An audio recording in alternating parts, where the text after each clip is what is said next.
I would like to see an action movie where they hide a fugitive by having him play a stormtrooper, so they don't know where he is, and he was in a stormtrooper outfit the whole time. I have some really good news for you. If you're a fan of people disguising themselves as stormtroopers, there's a little film called Star Wars you might be interested in.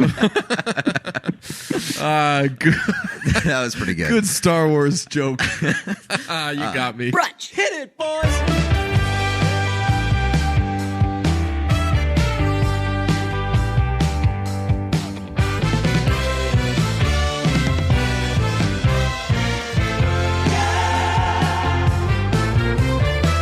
I got shamed this week. Oh, about what? My body. Oh, yeah? No. Oh, okay. No one can shame my body worse than I fucking shame my own body. That's pretty true. Did you get shamed? I got shamed. When I went to the movies to see Disaster Artist, which we reviewed this week, I was walking out, and there was a kid in a group of people behind me. They were probably in their 20s, and he was wearing a Whitney sweatshirt.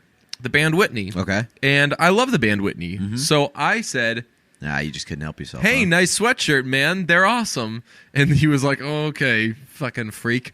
And I was like, a cool fucking guy just complimented your fucking sweatshirt, idiot. And then I realized he doesn't know I'm a cool guy. To him, I'm just some fucking guy at the movies by himself on a fucking Tuesday night or whatever. So he was just like, get this fucking creep away from me. And I wanted to be like, dude...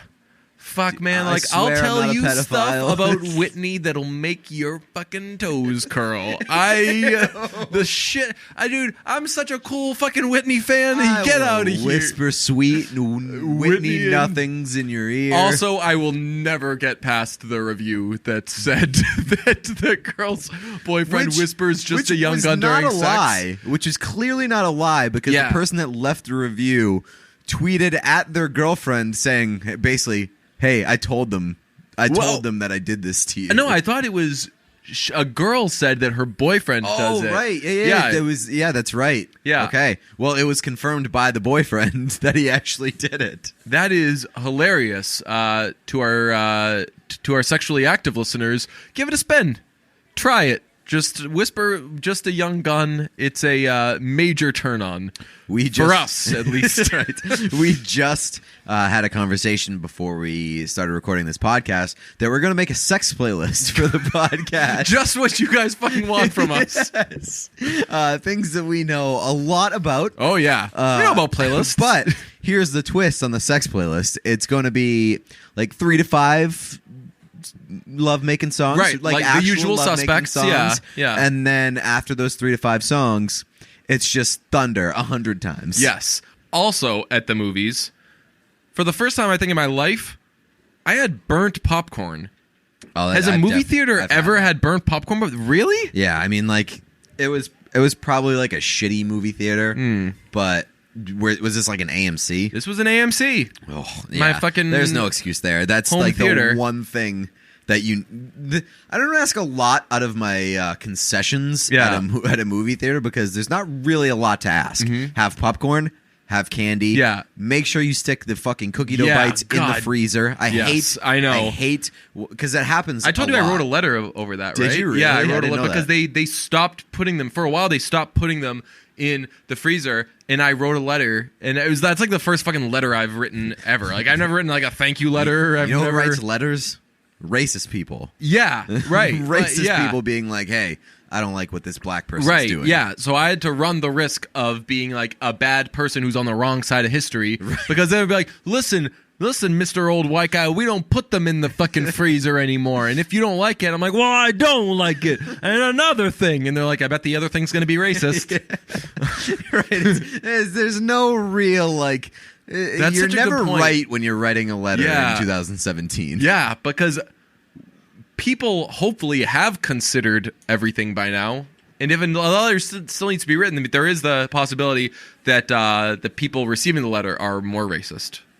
So that's why the letter has to be written. The last letter writing instance I heard of was my buddy's a cop, and one of the funeral homes in Waltham got a letter from a resident complaining about the police, we support our police flag that they hung outside the funeral home. Yeah. And they got a letter from like this social justice warrior being like, hey, what are you trying to say with that we support the police flag that you're hanging outside your funeral home? Are you supporting the police killing young black people because it gives you more business?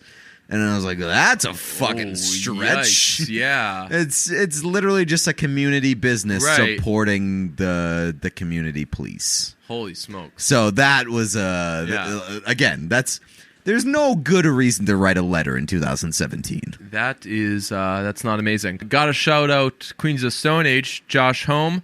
Just kicked a girl in the face, and she had to go to the hospital. And he apologized for it because he kicked a girl in the face. So brave of him. I don't know. The fuck, like what the fuck are we doing these days? We're kicking people Most in the of us face. are not kicking women in the face. But this is like it's going in the fucking wrong direction. Like Cam Newton did the like, why do females talk about routes? And we're like, dude, what the fuck? That is horrible. You have berated this woman.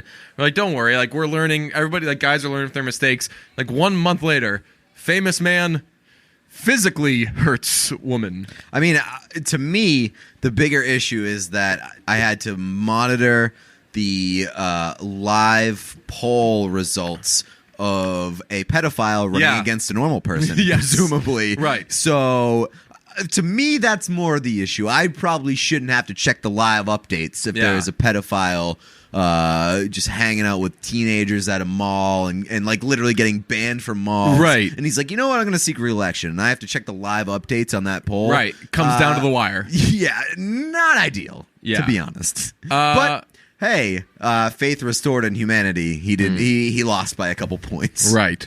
So, as you mentioned, we saw The Disaster Artist this week, but here's the real big, cool fucking movie that's out now. Star Wars 5 is out, and everyone's real jazzed about it. So we had Greg Wyshynski from ESPN on to talk about it. He's a big Star Wars guy. 5. Told us all about it. It was a really captivating conversation, as you'll be able to hear. I was with it the whole You were way. enthused. I only tried to fashion my microphone cable into a noose like 7 times. I felt it sucked because like when you can feel yourself being rude. Like I was like I'm being rude, but I'm really not being malicious. I just luckily Greg is a person who can handle that. Like, and he's the best. And he was more like looking out for me. He was like, "I think you'd like it, DJ, please." And I'm like, "Stop talking. I want to die." So here's our conversation with Greg Wyshynski about Star Wars. All right, we're talking Star Wars here with Greg Wyshynski. Greg, tell us about Star Wars. What is it? Star Wars. Magnificent. So I would watch Star Wars if it was like that. If it was like the "Let's Go to the Movies" thing from Annie, when it's like that'd be amazing. I was a Star Wars mega fan. I grew up loving the films and playing with the action figures and having adventures with the action figures. And I read Star Wars books.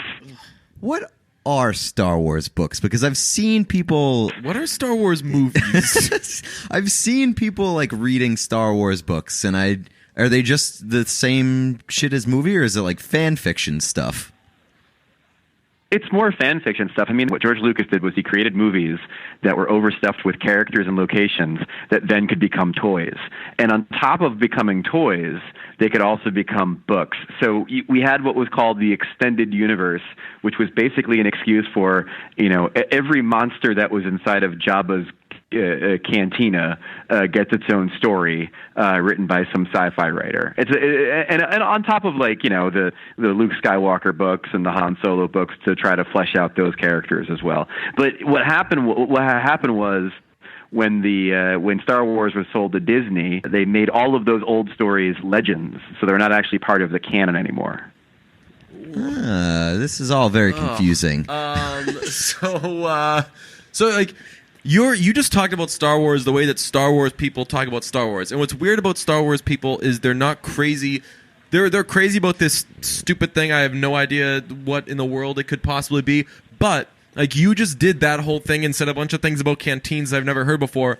And then it's like, Don Draper in the first episode of Mad Men, you see this one side of this person, and then they go home to their wife, and it's and it's like this totally different thing.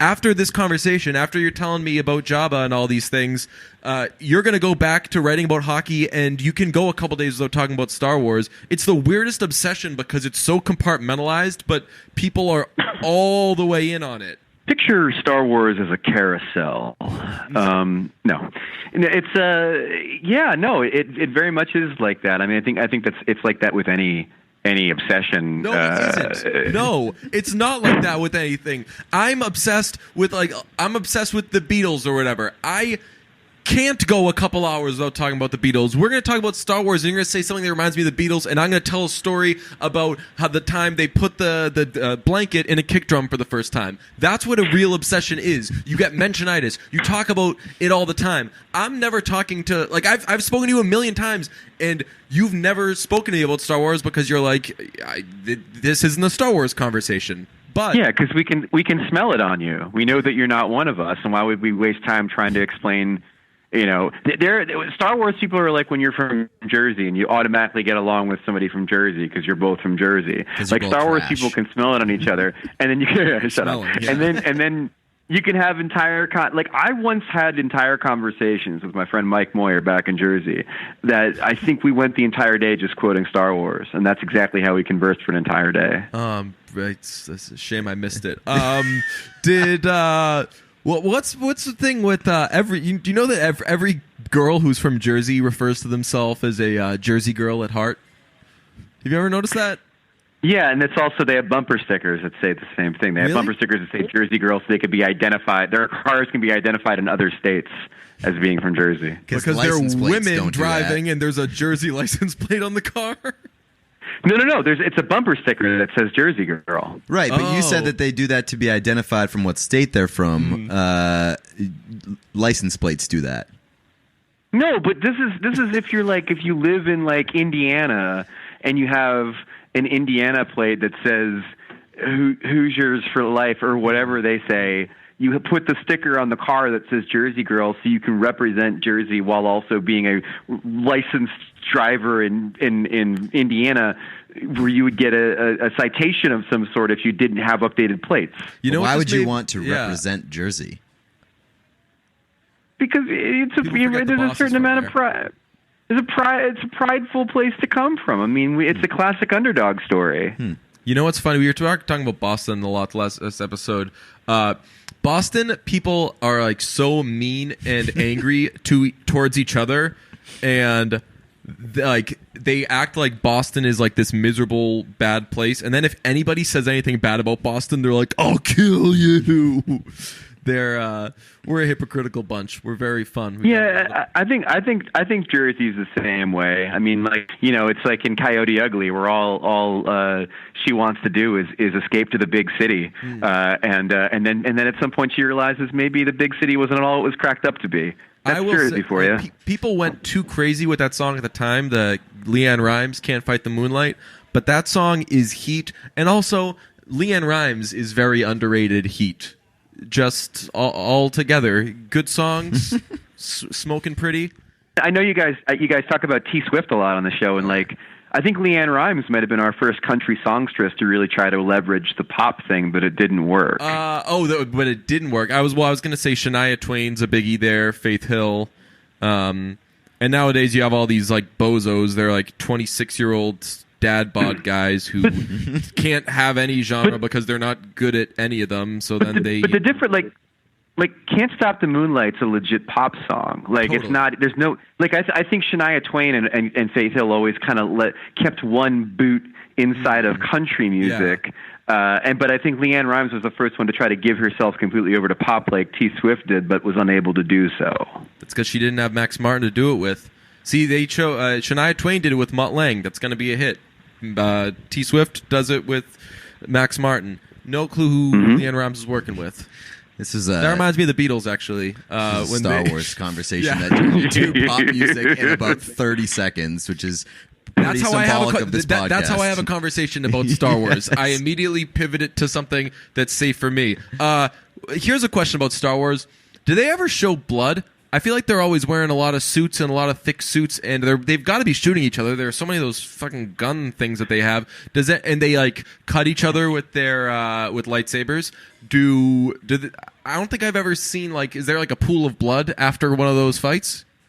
Well, there's two examples. Pete, did you get around to seeing The Force Awakens? I did. Oh yeah, Pete. Just real quick? Have you seen the Star Wars movies? I watched all 6 of them before The Force Awakens came out. So I was late to the boat, but I watched them all, and then I watched Force Awakens, and now I'm in. And Correct me if I'm wrong, Pete, but I believe Kylo Ren does have some blood on his mug during the finale of that flick when he gets sliced up a little bit. Yeah, he does. He gets messed up in the woods, doesn't he? Yeah, so there's blood, and then of course in the first film, there's a lot of blood because in the famous scene in the canteen, Episode 1, Star Wars Episode 4, A New Hope, released in '77. In that film, in the scene where Obi-Wan and Luke Skywalker go into the Mos Eisley Cantina bar. And they're accosted by 2 local ruffians when Obi-Wan Kenobi slices off the arm of one of those ruffians with his lightsaber. It cuts to the arm on the floor, and there's a pool of blood next to it. But otherwise, there's no blood in these films because, as you know, we're talking about laser weapons. Laser weapons automatically cauterize the wound as soon as you're hit. That's actually not bad. So, who is your favorite Star Wars character? That's a really good question. I think it's one of these deals that it changes over time. Like when you're a kid, maybe you identified most with like Luke Skywalker because he was a simple farm boy, and then eventually it's Han Solo because you want to get with the ladies. And now since I've reached a certain point in life. It's probably Yoda because you're old. You're just very old, and you feel small, and you feel like you need to climb on the backs of other characters, and they can carry you around, even though you're a master of your craft. If you're a computer whiz, do you feel like you're C-3PO? Well, I mean, I think probably not. I think 3PO is an annoying character. The real answer, by the way, to your question is everybody really likes every Star Wars fan has their own favorite small character like it's only in the movies for a few moments. R2-D2's a small character. He's a small, but he plays a large role though. Is the thing. It's like you don't want to pick a cliche character. Like an overwhelming. You don't want to favorite. pick a cliche character. It's like how everyone says their favorite Beatle is George. Right. My favorite character, I think overall, to be quite honest with you, is probably the Emperor. He's such a little bitch. Like he's so great.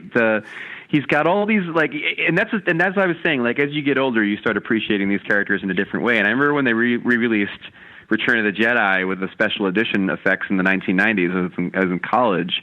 We went to go see this flick again, and I never knew it at the time until I saw this re-release of this movie that he's just like in Jedi. He's like taunting Luke, and he's like, "Oh, your fins will die" and stuff. And he's just like he's a real badass. And I remember being a kid, being like, I don't care about this dude because he's like a decrepit, old, wrinkly guy that's not Darth Vader. But as I got older, I'm like, this guy's the real villain in this thing, and it's much better. Is he a good guy or a bad guy? He's a bad guy?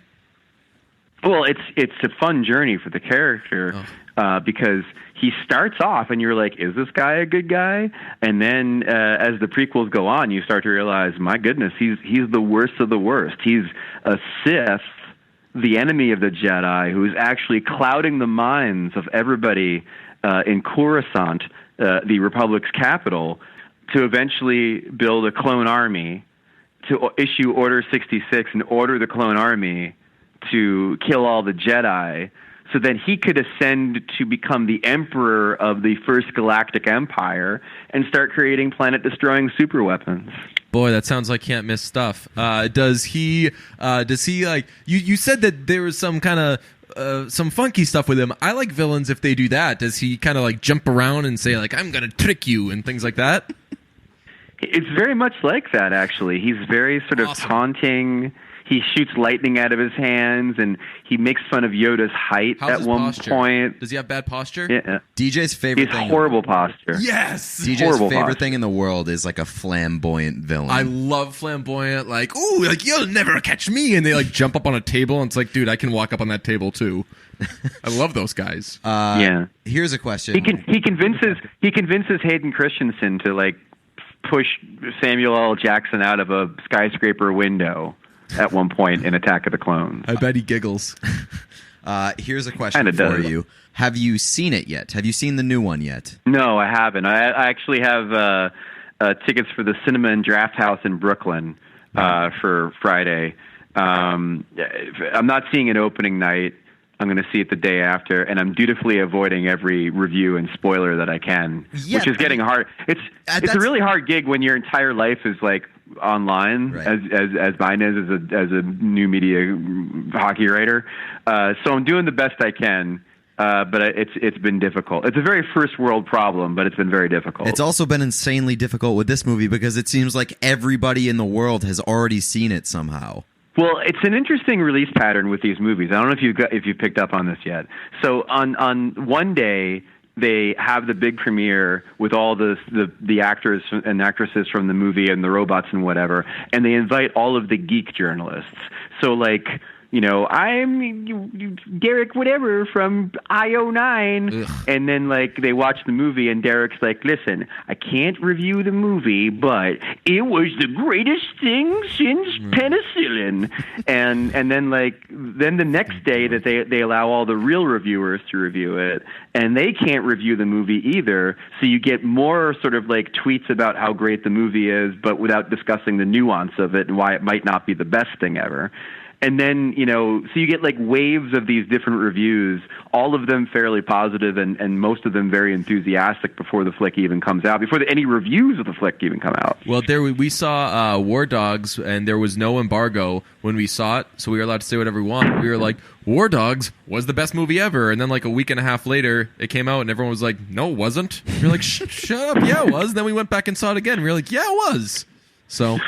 that's our when I worked at a a newspaper, I used to get into these screenings, like critic screenings, a lot.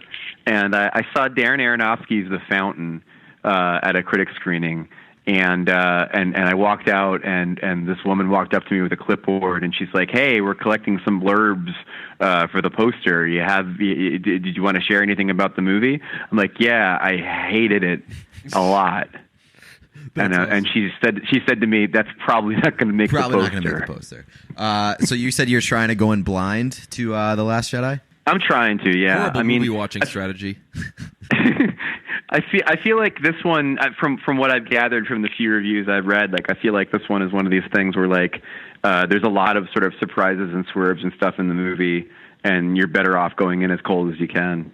Which is good sometimes. I actually saw I remember A Beautiful Mind. Like I saw A Beautiful Mind, stone cold, without even knowing anything about it. So like midway through the movie, when everything is in his imagination or whatever, I'm like, what? I think the less you know, the better it is. You're not one of the people that just like avoids the trailers too, though, right? Because I know there's No, I'm not. I'm not that militant. And what's funny about like geek cinema in 2017 or thereabouts is that there are some movies like Force Awakens and Last Jedi that I really don't want to know anything about them before I could go see them.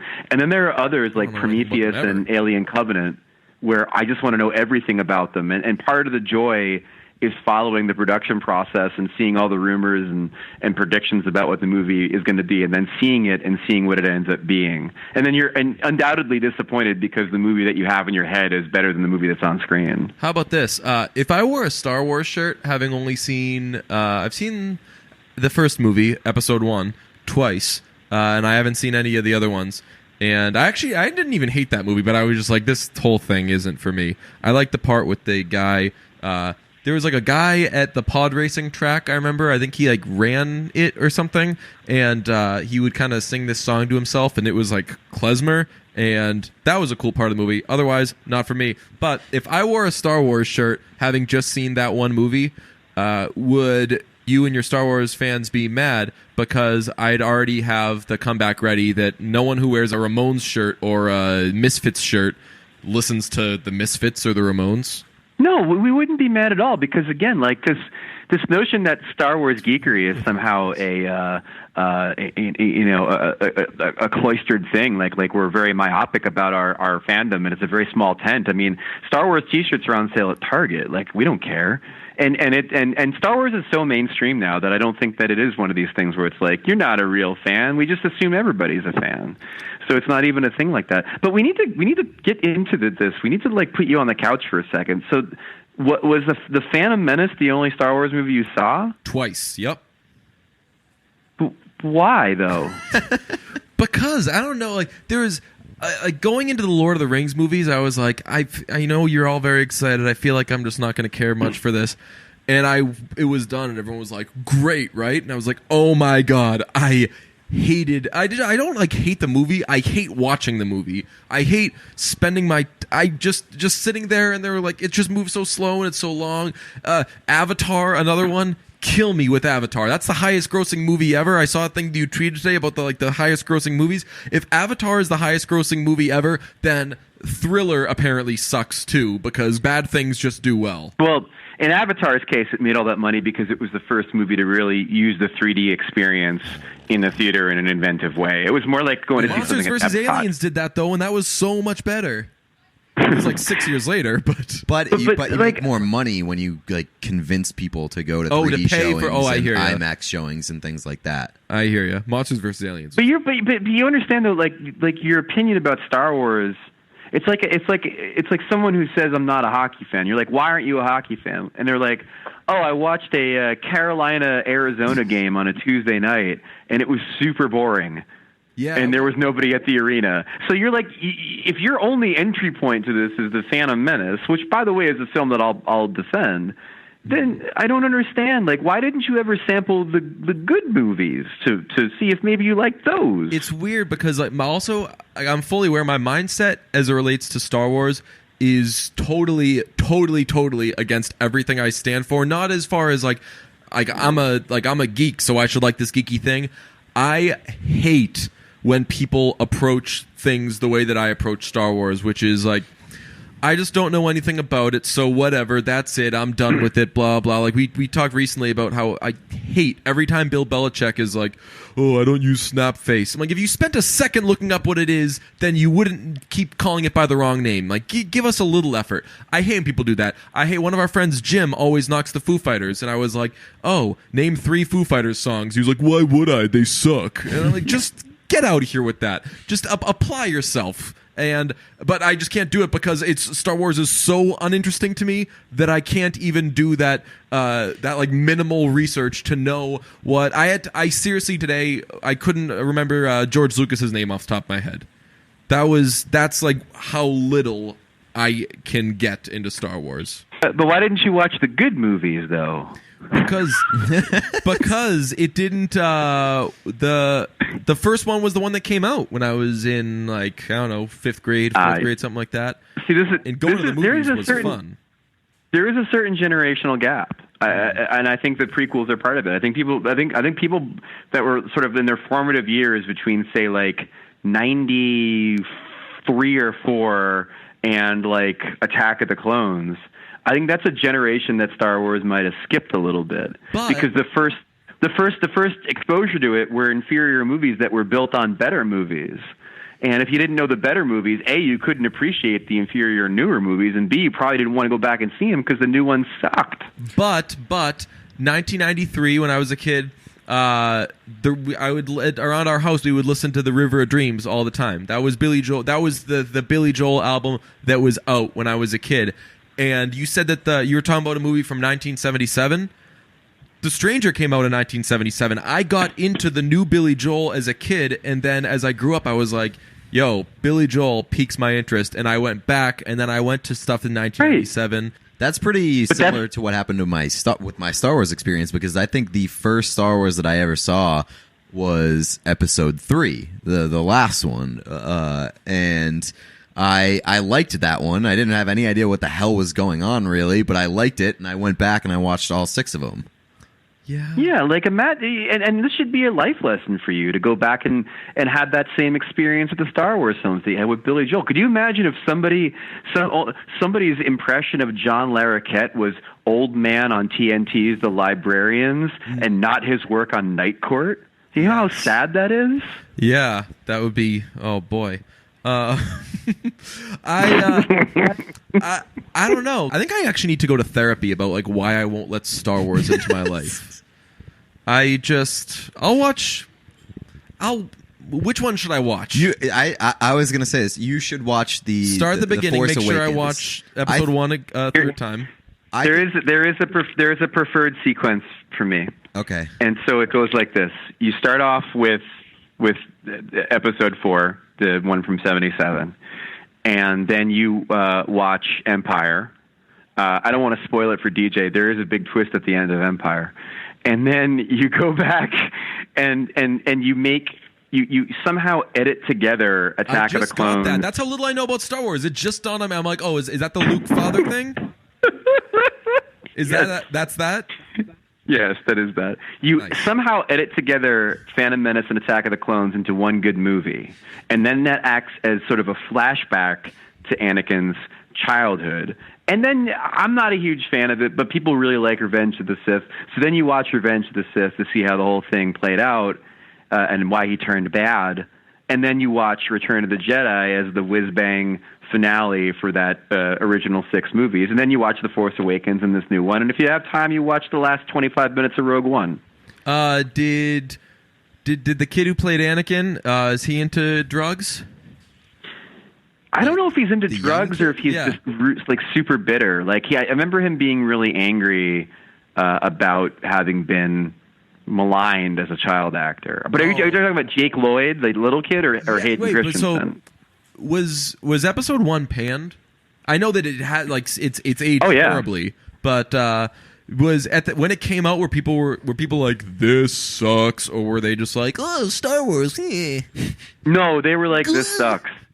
And honestly, it was one of the most classic situations of the trailer overpromising something. The trailers for the Phantom Menace were like immaculate, like they were like perfect, Paul and then the Walker movie comes out. Pod cars and and then the movie came out, and I think people forced themselves to like it. But overall, I don't hate that flick because I think that unlike the other 2 movies, it actually tried to do some different things, and it actually had a cohesive story that ran through the entire movie, and it had practical effects instead of looking like a video game cutscene all the time.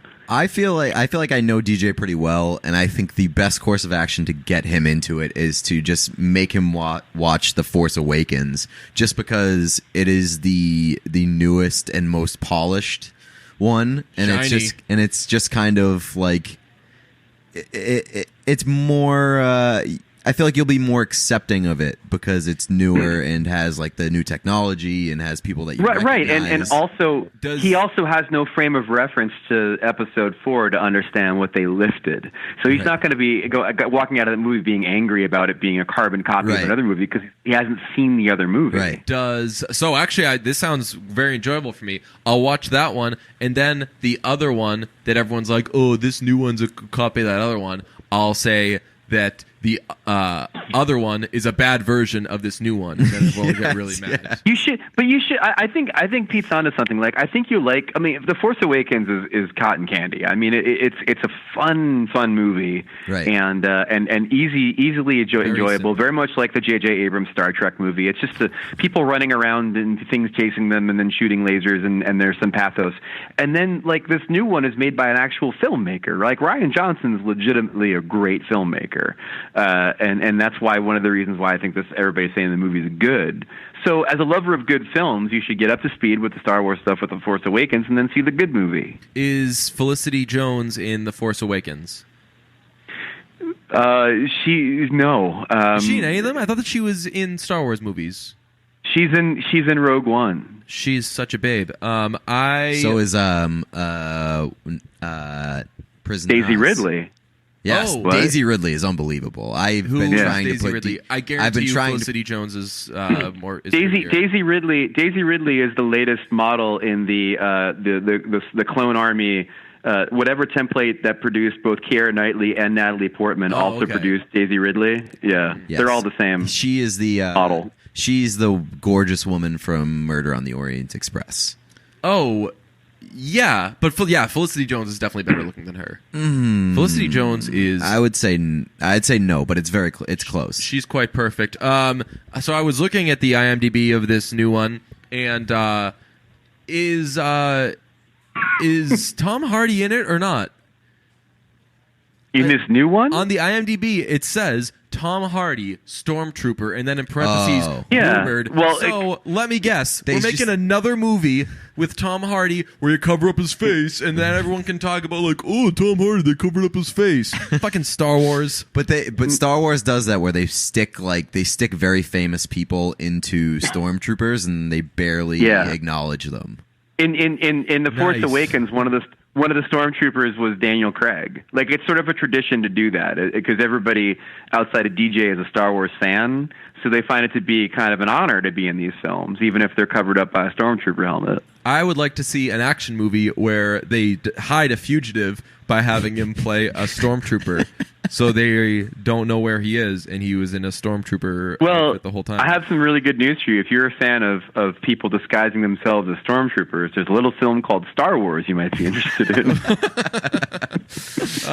Good, That was pretty good. good Star Wars joke. You got me. Do you have any predictions heading into The Last Jedi? I know that there's a very large contingent of people trying to guess who converts to the dark side. Yeah, I'm kind of like, in full disclosure, I think Kylo Ren, Adam Driver's character, was probably the best thing in The Force Awakens. Oh, he I was just find great. that to be he's a really good actor, and also the idea of not only like the son of Han Solo and Princess Leia being a character and having that whole baggage thing going on with him, but the idea of your villain being basically a Darth Vader fanboy who simply cannot achieve what his idol achieved is just a really fascinating trope. So I'm hoping to get a lot of that and his sort of struggle and I don't know if I want a face turn from him in these movies, but I wanted to maybe have it be a thing where maybe we think he's on the path of good and light, and then he doesn't get there. Right. I agree with you. Like, that was a big thing that I had a problem with when people reacted to The Force Awakens, because there was a lot of people who said that Adam Driver's character was really whiny and really annoying and like emo, and I was like, it's cool and different to have a villain who's not like this over dramatic or oversold villainy character, where it's like this person has human flaws and is really torn and kind of struggling with who he is, and I liked that about it. Yeah, he's kind of a phony. Like he's clearly got the Force thing going on. I mean, he stopped a laser beam at one point in the movie with his hand, which is pretty cool. But like the idea that he's sort of faking it and all of his DNA and his programming should be that he is one of the good guys, and simply has decided to take another path is really interesting. The other thing too is I really hope they don't turn Luke bad. I mean, I think there's some inklings of that in some of the marketing and stuff, but I don't want to see that. Like, I think he can be kind of a curmudgeon, but I don't want to see him as an outright villain. Do you think there's a chance that Daisy Ridley's character goes to the dark side? Because that seems to be one of the things that the trailer wants you to believe. Yeah, it does, and I think the other thing I'd like not to see in this movie is for her to have any relation to the Skywalker family. And then maybe that just means that she's like, has the Force, and she was at, Luke Skywalker's school for kids who have the Force, and then there was that big slaughter, and then she got put somewhere else. But I would rather her not be like, harken back to Empire, and it's like, you're my niece or whatever. I don't want that to happen. What if there's some sort of like physical challenge that they do where they have to race each other and see who can do the most jumping jacks or something? What? You mean between Kylo Ren and Rey? No, just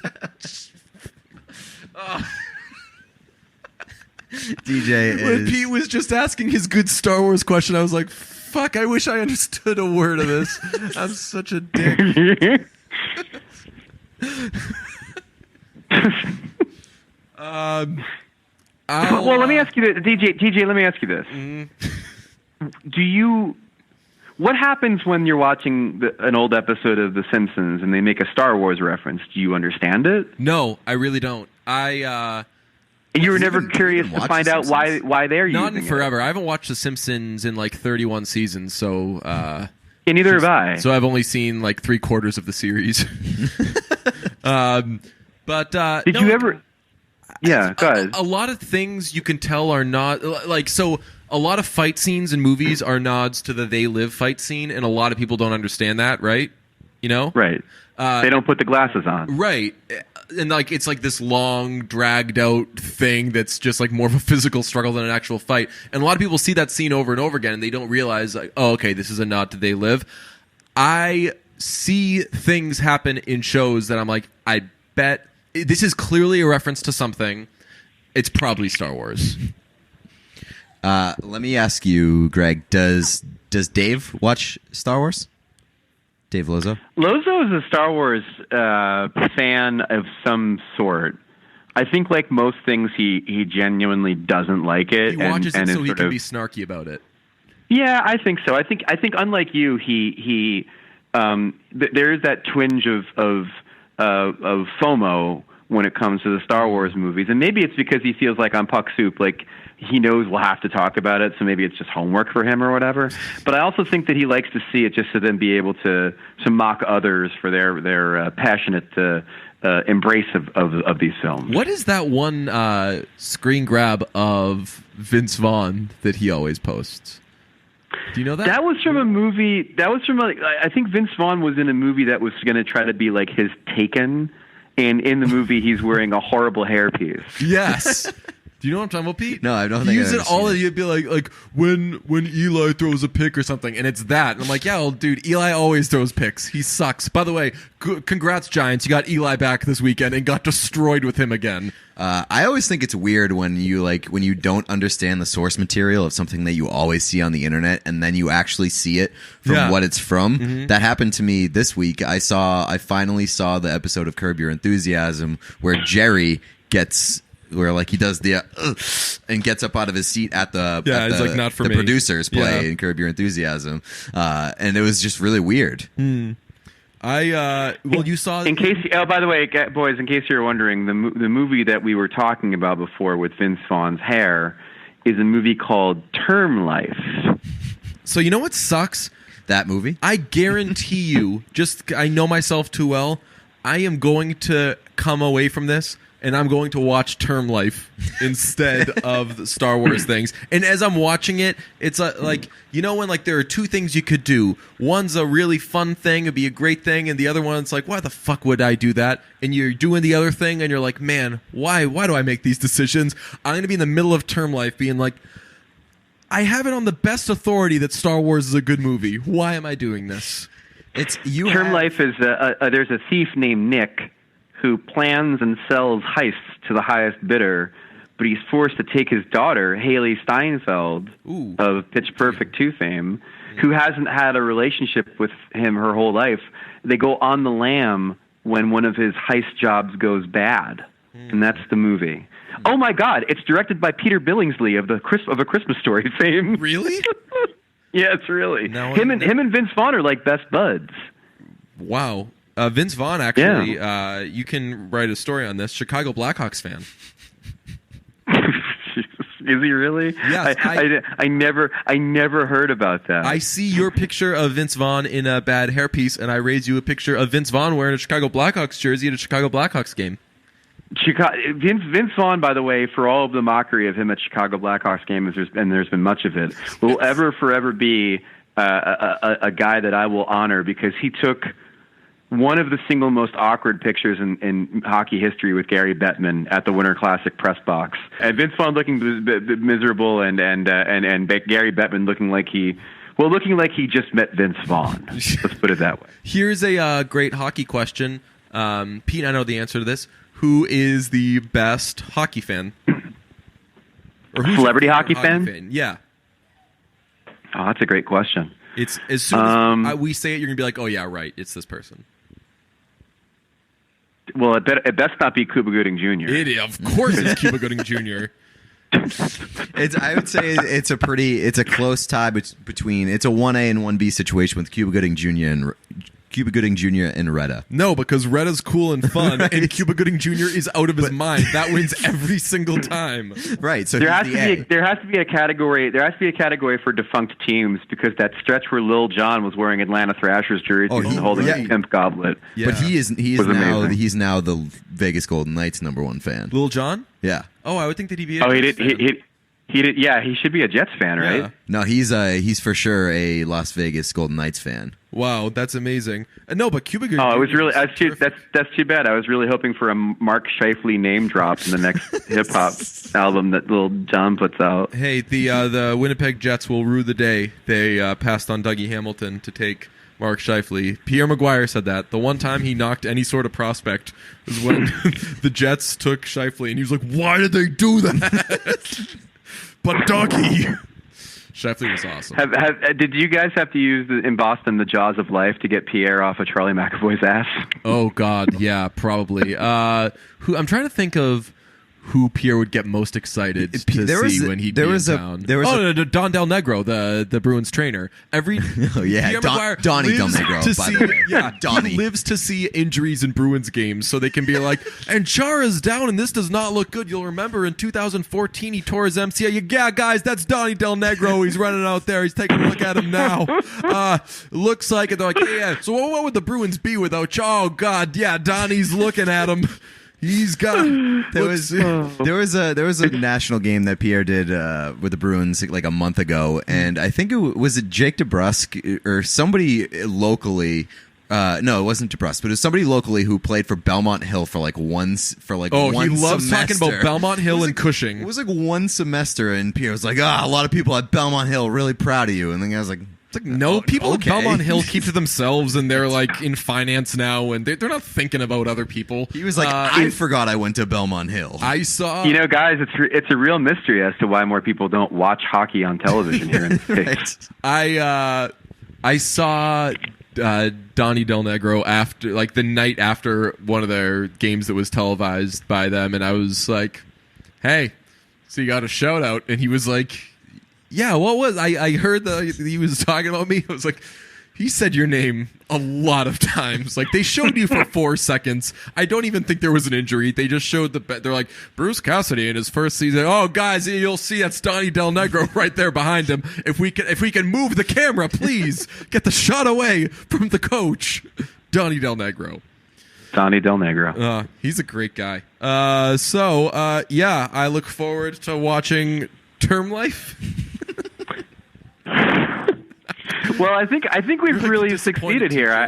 I came on the podcast in a valiant effort to get you to watch good Star Wars movies, and instead I've gotten you to watch the worst Vince Vaughn movie. This is exactly how I wanted it to go. It's like a teacher's like, if you don't apply yourself here, you're going to end up on drugs. And I'm like, tell me more about drugs. Drugs sounds good. Shit, you're right. I completely botched this. I should have come on extolling the virtues of Vince Vaughn in Term Life. You wouldn't get it. You listen to the Beatles. You're stupid. And I would have been like, oh, right. And you would have then like, spoken out and been petulant and been like, you don't tell me which Vince Vaughn movie to watch. I'm going to watch Star Wars Episode 4, A New Hope. I choose my own adventures, sir. Here's where you can take a small victory, though.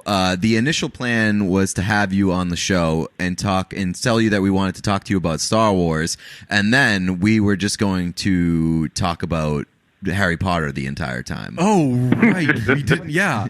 Because that's a thing that we do all the time, where we pretend to mistake Star Wars for Harry Potter. Yeah. Harry Potter, Lord of the Rings. People really enjoy it. Yeah. People... That gets probably the most play on Twitter. People be like, "Hey, funny the first couple times. Stop doing it. Thanks." And we're like, "No." See you. So you're saying that you confuse a film about a young boy whisked into a world of adventure who may or may not be the chosen one who is fighting against an evil Dark Lord who has some sort of familial connection to him. Ooh. And you confuse this with Star Wars. Yeah, those are the same things. But there's no cool because do your little fucking toy swords leave scars? Yes. that was what's his face? That was David Wallace on the phone with Michael when he's suggesting his party idea, and then there's like silence, and he's like, "Do we lose you?" And there's just still here. He Still here. No.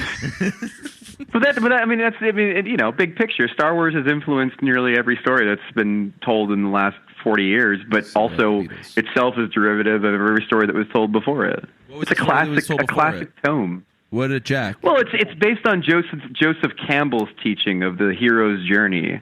The rejection of the call and Heroes was, I thought, the chosen that was like one. a 2007 project. Hayden Panettiere. Yeah. Right? Yeah. And who else was in it? Who's the girl? Allie Larder? Yeah. Her. Oh, is she the whipped cream bikini girl? Yes, I've also not seen that movie. Varsity Blues? Yeah, I've not seen that movie. But Allie Larder. I can't. You're completely forgetting about the huge big star that was also in Heroes. That guy who played Hero on Heroes, who could time travel. Who was that star? I have no idea. Also, Zachary Quinto, who would go on to play Spock as Siler, the villain that was so great that they kept him inexplicably alive for the horrible second season of Is Heroes. Zachary Quinto the guy? Was he also in 24 for a season? Was he the guy? His sister ends up in one of the places that like melt down, and Chloe's really insensitive about it, and she's like, "No, he played the cougar." Zachary Quinto is the guy who kind of looks like Joe Flacco, right? No, Yeah, wait, very much Zachary, so. hold on. Yeah. Zachary Quinto was in 24. He played Adam Kaufman. I know a guy named Adam Kaufman. Also white. Spoiler. So that'll do it for Star Wars talk. Thanks, Greg. We'll check out your stuff on ESPN and follow you on Twitter. You're the best. Also on Puck Thanks, Soup. boys. And Also- and also Puck Soup, yeah, and also my ESPN podcast with Emily Kaplan called ESPN on Ice has just debuted this week as well. So please do check that out. Pete, I hope that you enjoy The Last Jedi, and DJ, may the Force be with you always. Ooh, I get that now. Well, that was good. Good thing we did it. I'm glad that we had that conversation. I'm at least grateful that you are willing to play along with the idea because I'm excited about Star Wars. At one part, you guys got into like a fucking volley, and I was like, I posted. It was definitely the Kylo Ren. Whatever. The Kylo Ren, him being like a different sort of villain, like a troubled villain. I a villain don't who's wanna relive insecure. A villain who's insecure with never being good enough and living up to the expectations I of can't his identify father, with Darth, that. I'm always good enough. about living up to Darth Vader and insecure and not going to live up to the greatness of his parents. Darth Vader's And- fake. It's a freaking movie, man. Doesn't he know that? Darth Vader's from a fucking movie. It could be real, man. Yeah. Never know.